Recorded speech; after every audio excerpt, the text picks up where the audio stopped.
So earlier this year, I posted a video about my longevity goals for 2024. I said that my goals were to get to 10% body fat with no muscle loss, to increase my Vo2 Max to 50, which would put me in the elite category for my age, to do the Grand Canyon rim to rim to rim, and to be able to do 50 pull-ups in one set, to fix my nerd neck, and to achieve a biological age of 39 as measured by an inside track blood test. And my other goal is to become a certified health coach. Well, let's start with the bad news, or the not so good news. Shortly after I posted that video, I was feeling some pain in my foot. I was out on a run and, experiencing this pain. It was happening over the course of several days. And I was just thinking, I wasn't thinking much of it. I thought it would go away. I finally got to a point where I thought, this isn't going away. So I went to the doctor, got some x-rays, and it turned out that my toe, my second toe in my right foot, the tendon is stretched. And the doctor explained that that just had happened over time. And it's something to do with the way my feet are. It's like genetic thing where the metatarsal that toe is connected to is just a little bit longer than normal. And so that part of my foot hits the ground first. Well, basically, long story short, he said I'd need to be in a boot. And it was supposed to be for 3 to 6 weeks. My wife asked me actually, hey, how do you feel about that? She thought I'd probably be really bummed. And I said, it's just a minor inconvenience. I'm trying to have a positive attitude. And I was thinking, hey, 3 to 6 weeks, I can do that. It will set me back a little bit, but I still have time to get to these goals that are really important, right? I want to go to the Grand Canyon. The reason why I am thinking about time as being a factor, I've given myself a whole year to achieve these goals, which seems like quite a bit of time for a few of these. When it comes to going to the Grand Canyon, we have different time frames that we like to go based on the weather. When I say we, it's me and a few of my friends. We go in May and we go in October. What was 3 to 6 weeks has quickly turned into 3 to 6 months. After going to the doctor and getting more x-rays, my toe just isn't healing as fast as I originally hoped. So it's putting 2 of my goals in jeopardy. I am not going to be able to go to the Grand Canyon in May. And because of the injury, because I haven't been able to really train, really run, I don't know what my Vo2 Max is. I don't know what's happening to it. I can't imagine that I have to imagine it's going down. And I was really excited about that because I was so close already. I was at 48 and I thought this is a reasonable goal to get from 48 to 50. I didn't know how hard that was going to be or how long it would take, but I thought, yeah, that's probably doable. And now I'm concerned.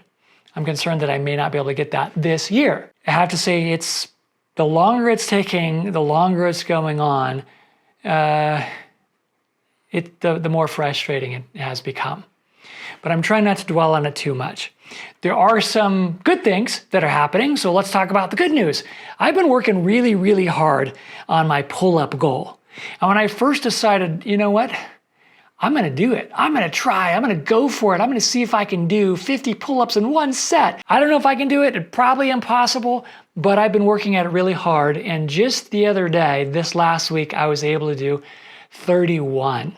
Progress is happening and I'm very happy about that. There's a long way to go. Every additional rep is taking a massive amount of work. So I'm hoping that I can continue that effort and continue to make progress. We will see. So the next thing that's going pretty well is biological age. I'm 52 and will be 53 in May. About a month ago, I did a blood test through Inside Tracker to check my biological age. I was not confident going into that test. I've mentioned other videos that I've kind of let my diet slack a little bit. I've gotten back on track, but for a time there, I had let it slack. And I was worried how that would affect the results. Let me first tell you what my biological age results were a year and a half ago, back in August of 2022. I did the same test through Inside Tracker, and at that time they said that the results showed that my biological age, based on my blood work, was 42.3. Well, fast forward almost a year and a half later, and the results came back. It shows that my biological age is 42.7. And even though that's not 39, it looks like in the last year and a half, I've only aged on the inside about 4 months, which I'm very excited about, and it gives me confidence that I can keep working at this and perhaps get to that goal of a biological age of 39. I hope I can do that this year, because it'll be pretty cool to be, if I'm 53 chronologically, but 39 biologically.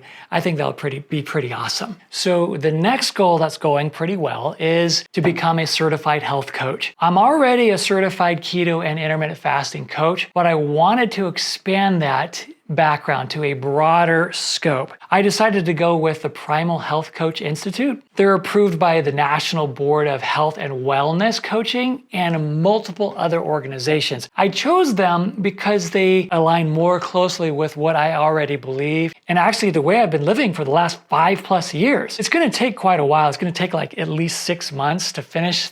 And it's definitely added a layer of busyness to my schedule, but I'm enjoying it. It's something that I want to do, and I'm hoping that it will help me level up the content on this channel and make it, more helpful to you. Now, the other goal I mentioned, was to get to 10% body fat. I am not putting a lot of emphasis on that right now. I'm not, feverishly focused on trying to make that happen immediately. As long as I don't gain any more fat, I'm not going to worry about it just yet, because I'm trying to focus more of my efforts on increasing my strength, increasing my pull-ups, and to gain muscle mass in general. So I don't want to worry too much about really dieting to lose fat. I'm just going to let that happen over time, a little bit at a time, instead of trying to do it all at once. The other thing too is that I haven't been focused on fixing my posture, fixing my nerd neck, right? I will do that. I'm working into that. But what I want to tell you is that all the effort that I've been putting into doing the pull-ups has significantly loosened up my middle back. My thoracic spine area is so much looser. It feels so much more natural to hold my shoulders back like this instead of forward. It feels so much better. I used to have like minimal aches and pains, but I would get tightness in my neck. Sometimes when I'd wake up in the morning, I'd have a knot in my neck.